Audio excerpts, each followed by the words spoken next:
Friends, hello, welcome back. We got more ratings predictions today. We are doing the top 10 centers for NHL 21. As always, just our predictions, trying to do our best to guess the overalls that EA is going to give these players. The centers list, no doubt about it, the toughest list to do. There are so many good centers in the league. We have to throw in some honorable mentions. First off, Leon Draisaitl. I mean, as much as we wanted to find a spot for him on this list, we just couldn't justify him getting a high overall when a guy like McDavid carries him all season, you know? That being said, now that we got the Edmonton fans in the chat, got the keyboards out, would be appreciated if that comment said I love you instead of something ragey, because we're just kidding about Draisaitl. But seriously, as far as actual honorable mentions are concerned, there are some tough misses here. Alexander Barkov, Mark Scheifele, both Giroux and Couturier off the Flyers, Sagan, O'Reilly, all guys who I think we see come around that 89-90 range. Maybe somebody, I'd be surprised, but maybe one of them squeaking at a 91.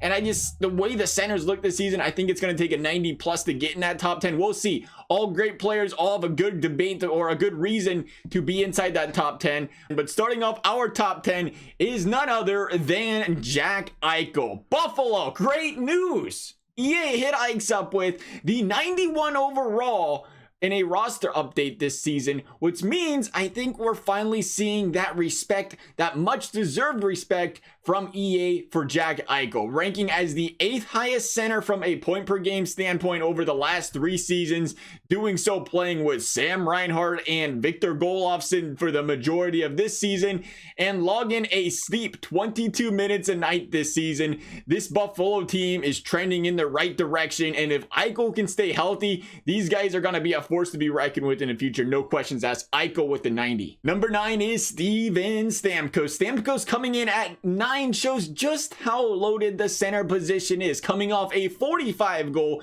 98 point season in 2018-2019, Stammer dropped another 29 goals this season on 66 points with just 57 games played. Being a 90 last year and showing no signs of slowing down anytime soon, I believe Stammer will once again get hit with that 90 overall next season. Number 8 is John Tavares. Tavares, a man who has shown time in and time again throughout his career that he can take whatever he has around him and be very productive offensively, putting up 60 points in 63 games played this season. Tavares is in that area of his career where EA doesn't really mess with his overall, though, I guess you could say, unless he has a drastically improved or drastically regressed season from the year prior.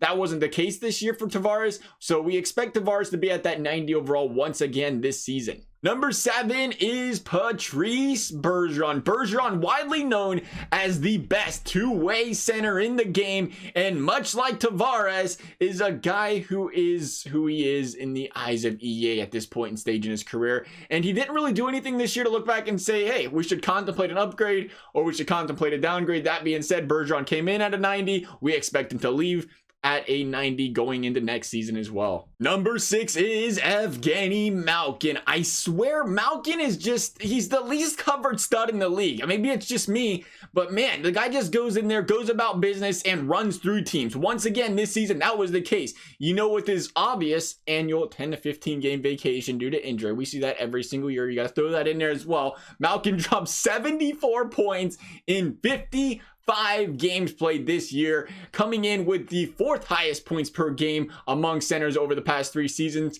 and is showing no signs of slowing down. Malkin with the 91. And here's where things start to get a little bit spicy. The top 5. Number 5, Auston Matthews. I think what holds Matthews back a little bit from an overall standpoint, again, just an opinion here, could be wrong, maybe why EA's kind of kept him around that 90 overall for a couple years now, is the fact that he's on a team with John Tavares, Mitch Marner, Willie Nylander. You throw Riley in there if you want on the defensive side. Some great players on this team. And granted, very little of Matthews' points comes involving Tavares. The same can't be said about Marner and Nylander. Personally, I don't think it should be held against him, as he's proven time in and time again he makes whatever's around him work, period. No questions asked. Kapanen, Nylander, Marner, Hyman, whoever, Connor Brown, it doesn't matter. That's what puts a player in the elite of the elite categories, is a guy that can work and play elite hockey around whoever's around him. And since Matthews has entered the league, no player in the league has more even strength goals than Auston Matthews. Yes, that does include Alex Ovechkin, who has 5 less goals in that time with an additional 29 more games played than Matthews. Let that sink in a little bit there. That's how good this guy is on even strength. While you're letting that sink in, let me hit you with this stat. Only one player in the entire league, just one, Jacob Slavin, had more takeaways than Auston Matthews' 78 this season. He dropped a 54.9% or face-off percentage along with it. To say this man's only 22 years old and is already playing at the defensive and offensive level that he is, it's impressive. Matthews with the 92. Coming in at number 4 is Nathan MacKinnon. Had the season completed, Nasty Nate would have easily surpassed 97 points on the season for the 3rd consecutive season, a feat only one other player has accomplished in that time, Connor McDavid. And I think what's really going to help this guy out this season is we've seen him and Rantanen kind of just blow up together, right? They both started just playing phenomenal hockey. I think a lot of people would have said, well, how much of an effect does Rantanen have on McKinnon's play out there? We've seen Mikko go down due to injury this season, miss 16 games. In those 16 games, Nathan MacKinnon put up 27 points. 16 games, 27 points. I think if there was any question what McKinnon's capable of doing, that should have helped answer it. This guy is a bona fide stud. We're hitting MacKinnon with the 93 overall. Number 3 is Leon Draisaitl. We teased at the McDavid Draisaitl thing earlier because it's important in understanding how good of a player Draisaitl really is. And Oilers fans, correct me if I'm wrong here, but it looks and it appears this is when the separation between the two kind of came to legitimacy this season, where they played on separate lines around December 31st, and they played separately the rest of the season minus the power play. From December 31st to March 5th, Draisaitl played without McDavid, dropped 49 points in 30 games played. Again, only 13 of those points McDavid had a hand in, most of those on the power play. Draisaitl was on pace to put up 134 points in 82 games without playing on a line with Connor McDavid. For that reason, he has more than proven he deserves to be this high on the list and looked at as a stud and a half in this league. Not to mention, Draisaitl will go on to lead the league in points and has put up a jaw-dropping 93 goals over the past 2 seasons. I've said it before, I'll say it again. I think McDavid and Draisaitl are this generation's Crosby and Malkin. We've seen Malkin continuously get those top 5 ratings year in and year out, and I expect to see the same out of Draisaitl here, and Draisaitl is going to get the 93 this season. Number 2, speaking of Sidney Crosby, is Sidney Crosby. This might be a bit controversial one after, again, you know, the season Mac and Draisaitl both had, but we can't forget the phenomenal generational talent that Sidney Crosby is. Just a season removed from yet another 100-point season. This season, Crosby only played in 41 games, but still tallied 16 goals, 47 points in that time, and more importantly, holds that quote-unquote legacy advantage, I guess, of being the highest rated player in the game for so long. And it's going to take a lot for EA to downgrade this guy, I think, especially considering Sid is still yet to finish a season below a point per game in his entire career. Think about that. Incredible. Crosby stays at number 2